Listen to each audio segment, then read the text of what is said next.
My dear students, good evening, welcome to Lucky Education. मेरा topic चल रहा है एक्टिव पैसिव वॉइस का। मैंने वॉइस की डेफिनेशन बताई आपको, एक्टिव वॉइस क्या होता है, पैसिव वॉइस क्या होता है, मैंने सब बताया है आपको। अब बहुत ज़रूरी होता है, और कल मैंने एक टेबल भी बनवाई थी, लास्ट वीडियो लेक्चर था जो मेरा, एक वीडियो लेक्चर में मैंने आपको बताया था कि किस तरीके से जो टेंसेज होते हैं, टेंसेज को जब हम पैसिव में कन्वर्ट करेंगे यानी कि पैसिव वॉइस में जाएंगे तो किस तरीके से कौन सी वर्ब उसके अंदर यूज की जाएगी। और मोस्ट इंपॉर्टेंटली मैंने एक बात आपको बता दी थी पहले ही कि हमेशा जब जब आप पैसिव बनाएंगे तो MB3 तो आएगी ही आएगी, ये आपको ध्यान रखना है। अच्छा, अब क्या होता है, ये तो बहुत आसान है, देखिए ये तो बहुत सरल है, ये तो आप बहुत जल्दी बना दोगे।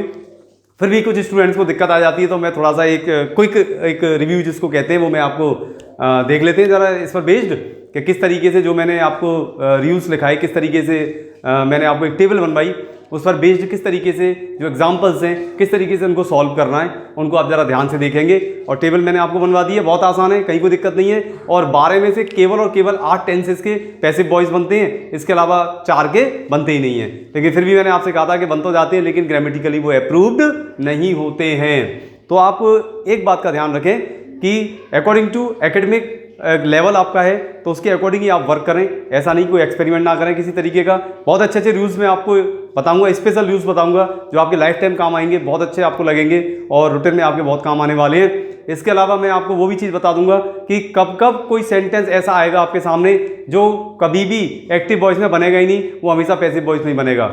एक और सबसे इंपॉर्टेंट बात आपको एक चीज़ याद रखनी है कि जब तक कहा नहीं जाए तब तक सेंटेंस को पैसिव में ना बनाएं। कोशिश ये करें सेंटेंस को आप एक्टिव में ही लिखें, एक्टिव में ही बोलें, और एक्टिव में ही यदि दे रखा है तो एक्टिव वॉइस से ही समझें, क्योंकि एक्टिव में जो अर्थ होता है वही पैसिव में होता है, अर्थ में कभी कोई चेंज नहीं होता। केवल अंतर इतना आ जाता है कि एक्टिव वॉइस में सब्जेक्ट जो होता है वो रेस्पॉन्सिबल होता है और डायरेक्टली रेस्पॉन्सिबल होता है, और पैसिव वॉइस में सब्जेक्ट इनडायरेक्टली रेस्पॉन्सिबल होता है। लेकिन दोनों कंडीशंस में रेस्पॉन्सिबल कौन होता है? सब्जेक्ट।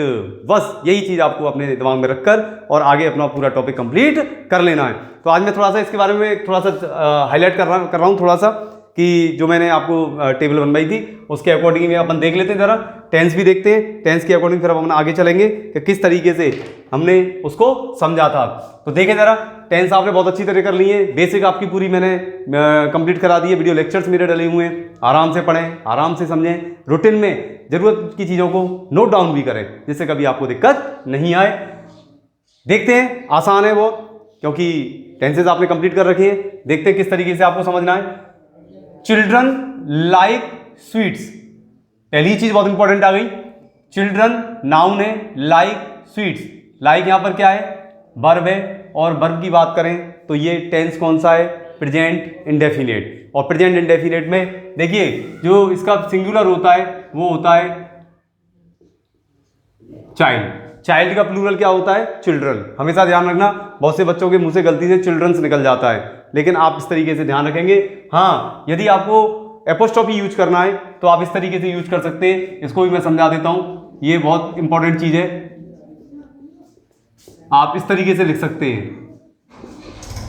ये सही है, ये सही है, लेकिन डायरेक्ट आप एस मत लगा देना। चिल्ड्रंस पार्क, बच्चों का पार्क, ठीक है, चिल्ड्रंस पार्क, एपोस्ट्रोफी एस लगा सकते हैं, डायरेक्ट आप एस नहीं लगाएंगे, एस लगाते ही वो गलत हो जाएगा, क्योंकि चिल्ड्रन अपने आप में क्या होता है? चाइल्ड का चिल्ड्रन अपने आप में क्या होता है? प्लूरल होता है। ये भी आप ध्यान रखेंगे। एक और इंपॉर्टेंट चीज देखिए, कुछ चीजें बहुत इंपॉर्टेंट आती चली जाती हैं और मैं रूटीन में उनको बताता भी चलता हूं, उनको आप जरा ध्यान से समझते चलना किस तरीके से होगा, क्या होगा। देखिए स्वीट्स, हमेशा आप मार्केट में जाओगे स्वीट्स शॉप लिखा रहता है, स्वीट्स शॉप, मिठाई की दुकान, कभी भी स्वीट शॉप नहीं लिखा जाता।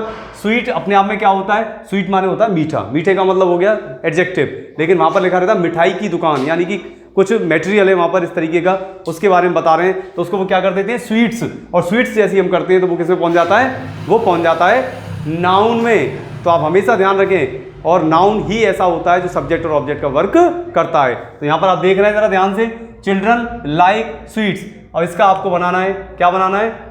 इसका पैसिव बनाना है। टेंस कौन सा हो गया? टेंस हो गया आपका प्रेजेंट इंडेफिनिट,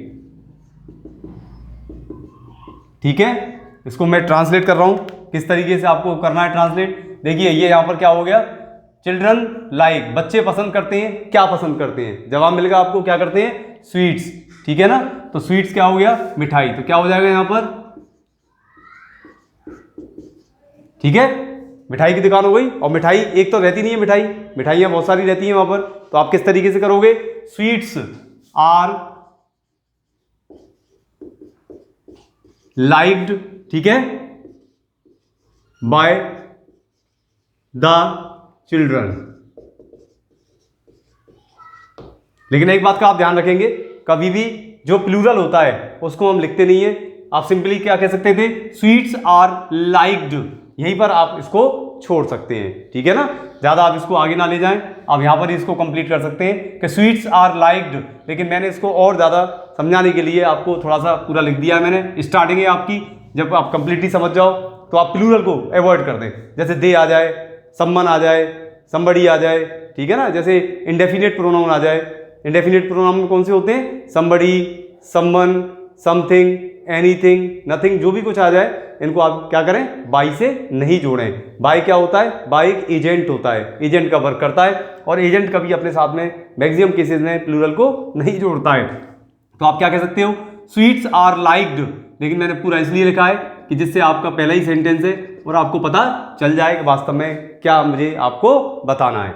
सेकंड नंबर पे आते हैं, बॉयज लव एनिमल्स, लड़के प्यार करते हैं, किसको प्यार करते हैं, एनिमल्स को प्यार करते हैं। तो एनिमल्स क्या हो गया इसमें, ये सब्जेक्ट हो गया, तो ये क्या हो गया, ऑब्जेक्ट हो गया, ठीक है ना। बच्चों के द्वारा प्यार किया जाता है तो किसको किया जाता है, एनिमल्स को प्यार किया जाता है, ठीक है। तो यहां पर ये कौन सा टेंस हो गया, बॉयज लव, ये भी कौन सा हो गया, ये भी हो गया प्रेजेंट इंडेफिनिट। प्रेजेंट इंडेफिनिट हो गया, वही नियम लगेगा, क्या हो जाएगा, एनिमल्स। यहां पर देखें आप जरा,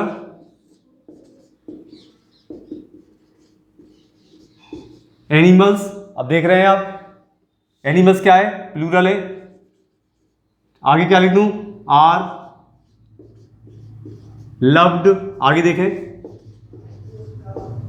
और आगे आप क्या लिख देंगे, बाय द बॉयज, ठीक है, animals are loved by the boys, ठीक है। आगे आप देखें, द स्टूडेंट्स आर आर आ रहा है, MB4 आ रही है, सबको पता पड़ गया है, आसानी से सब समझ जाएंगे कौन सा टेंस है, प्रेजेंट कॉन्टिन्यूअस टेंस है। कैसे बनेगा आप देख लें, आप जरा नोट करना चाहें तो इस तरीके से आप लिख सकते हैं, शॉर्ट में लिखने वाली इस तरीके लिख सकते हैं, प्रेजेंट कॉन्टिन्यूअस टेंस है, कार्य का वर्तमान में जारी रहना पाया जा रहा है। तो क्या होगा, ये स्टूडेंट क्या हो गया, सब्जेक्ट, देख रहे, किसको देख रहे, students are watching the match, students match को देख रहे हैं। यहां पर आपको ट्रांसलेट करना है, बहुत आसान है, कहीं कोई दिक्कत नहीं है। देखें जरा नंबर 3, टेबल देखते चलें, द मैच सिंगुलर हो गया। अब देखिए कितनी इंपॉर्टेंट चीज आ गई आपके सामने, यहां स्टूडेंट्स था सब्जेक्ट, तो हमने आर लगा रखा था, ठीक है, लेकिन जैसे ही यहां द मैच आया, मैच क्या हो गया, सिंगुलर हो गया, तो मैंने मैच के अकॉर्डिंग सिंगुलर में क्या लगा दिया, एज। ये आपको सबसे ज्यादा ध्यान रखना है, इसमें सबसे ज्यादा गलतियां होती हैं स्टूडेंट से, वो ध्यान नहीं देते और जल्दबाजी में सेंटेंसेस को गलत करे आते हैं। Be careful and be aware, ठीक है, तो आप सतर्क रहें और सावधान रहें, उस हिसाब से ये काम करें। The students are watching the match is, table के अकॉर्डिंग बीइंग वॉच्ड बाय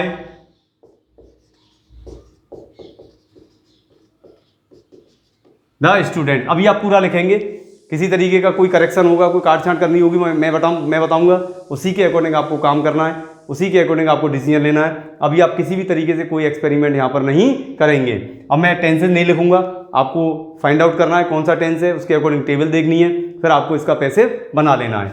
मैं यहाँ पर आता हूँ, आई हैव टोल्ड अ लाई, यहाँ पर देखें आप जरा, have plus MB3 present perfect tense हो जाता है। यहाँ पर आई लगाया है तो मैंने हैव लगाया है, लेकिन अ लाई क्या होता है, एक झूठ, और झूठ क्या होता है, सिंगुलर, तो क्या हो जाएगा, a lie has been told by me. हो गया clear, I have told a lie has been told by me. Someone has stolen my watch, यहां पर देखें माई वॉच, अब तो फाइंड आउट हो रहा होगा आसानी से, माई वॉच। अब आगे देखें हैज स्टोलन, तो माई वॉच क्या हो जाएगा, हैज़ बीन स्टोलन।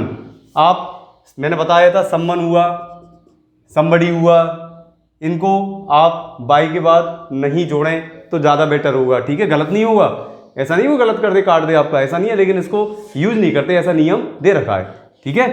आगे आ जाइए जरा, यहाँ पर लिख रहा है the police did not catch the thief, the police did not catch the thief, the thief, ठीक है, थीप सिंगुलर है। टेंस कौन सा है, यहाँ पर पहचाने जरा, डिड नॉट पास्ट इंडेफिनिट समझ में आ रहा होगा, नेगेटिव है तो क्या हो जाएगा, the thief was not, main verb क्या आ गई, कैच, कैच की थर्ड फॉर्म क्या होती है, caught, the thief was not caught क्या, बाय द पुलिस, ठीक है। कोई दिक्कत, सिंपल वे में चलना है, बिल्कुल भी अलग तरीके से कोई नहीं सोचनी कोई भी चीज़। यहाँ पर देखें ज़रा ध्यान से, यहाँ पर आप देख रहे हैं ये हो गया the children were making a noise, ये फ्रेज होती है, ये बार बार आएगी, कई बार आएगी और कई जगह आएगी, इसलिए आप इसको लेकर बहुत ज़्यादा सतर्क रहें। The children were making a noise, ये देखिए मेकिंग अ नॉइज, ये फ्रेज होती है अपने आप में। मेकिंग अ नॉइज का मतलब होता है शोर मचाना, आप नोट कर लेना, ये बहुत काम आएगी आपके, जगह जगह आती है काम। इसका मतलब होता है शोर मचाना।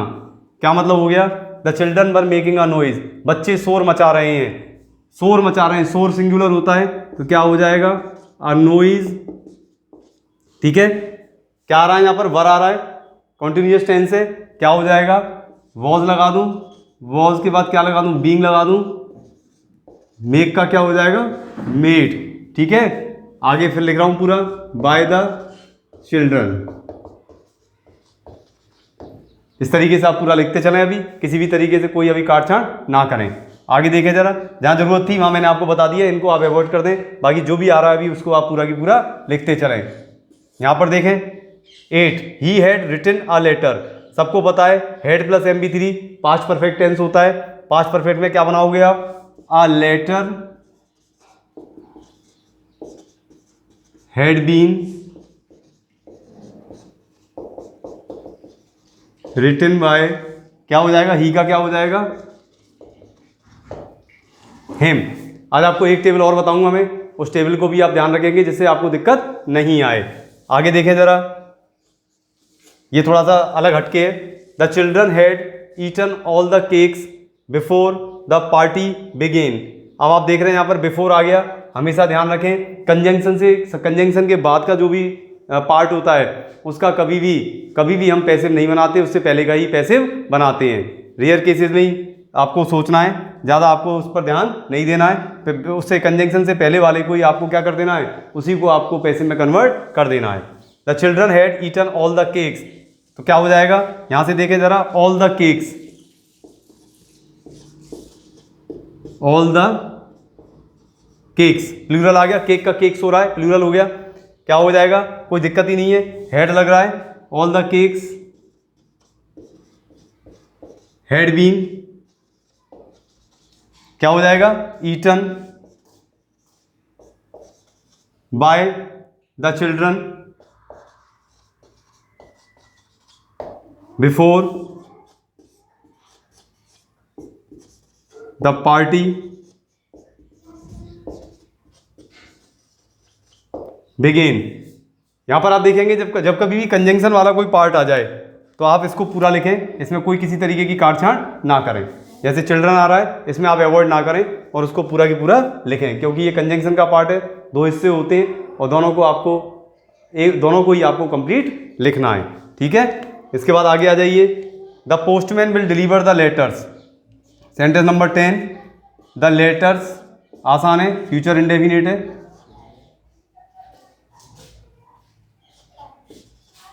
Will be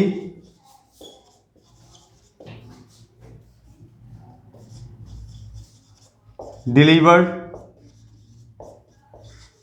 by the postman. नियम आपको पता है, टेबल के अकॉर्डिंग चल रहा हूं मैं, कोई अपनी तरफ से नहीं लिख रहा कुछ भी।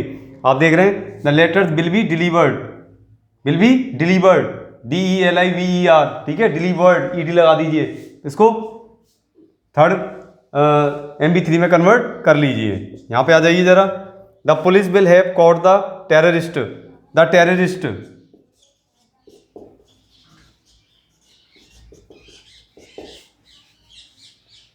आगे देखें ज़रा, विल हैव बीन कॉट क्या हो जाएगा, बाय द पुलिस। यहां पर देखें number 12, they will have built the house will have been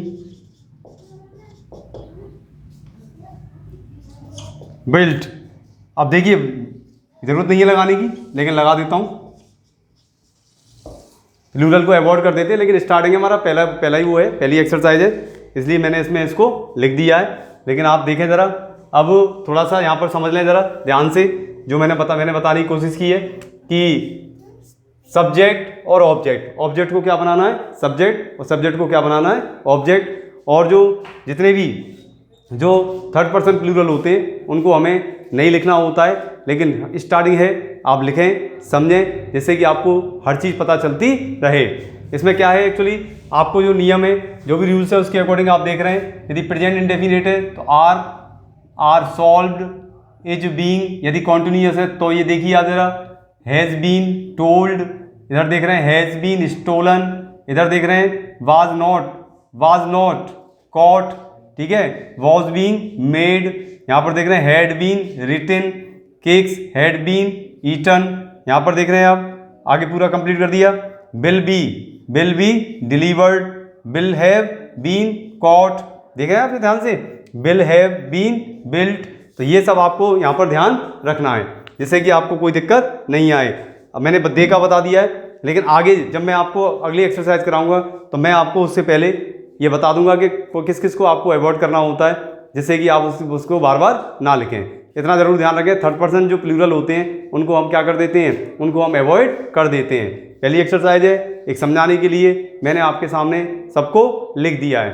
हाँ, ये सबसे ज़्यादा ध्यान रखना है आपको, ये आगे तक की टेबल काम आएगी आपके। पहले हम इसके वो समझ लेते हैं, उसके बाद फिर मैं आपके लिए नोट करा दूंगा, जिससे कि आपको ये पता पड़ जाए कि वास्तव में हमें किस तरीके से इसको समझना है, किस तरीके से इसको करना है, जिससे कि गलती हमारी ना हो। फिर भी आप इसको देख लेना, बाई चांस एक आध कोई ऐसा कोई वो रह गया हो तो आप मुझे ज़रूर अपने उसमें जाकर चैट बॉक्स में जाके ज़रूर लिखें, क्योंकि ह्यूमन बीइंग है, मैंने लिखा है। कभी कभार क्या होता है, एक आध वर्ड में कभी दिक्कत हो जाती है, कुछ रह जाता है, लेकिन वो कोई इशू नहीं है अपने आप में। आप उसको पढ़ लेना ढंग से, टेबल आपके सामने है और ढंग से इसको आप समझते चलो, जिससे कि आगे दिक्कत आपको नहीं आए। तो कहने का मतलब है कि सभी चीज़ों को अच्छी तरीके से समझें, अच्छी तरीके से लिखें और पढ़ें, नोट करें, दिक्कत आए तो पूछें, पढ़ते चलें, घर पर रहें, सुरक्षित रहें। Thank you.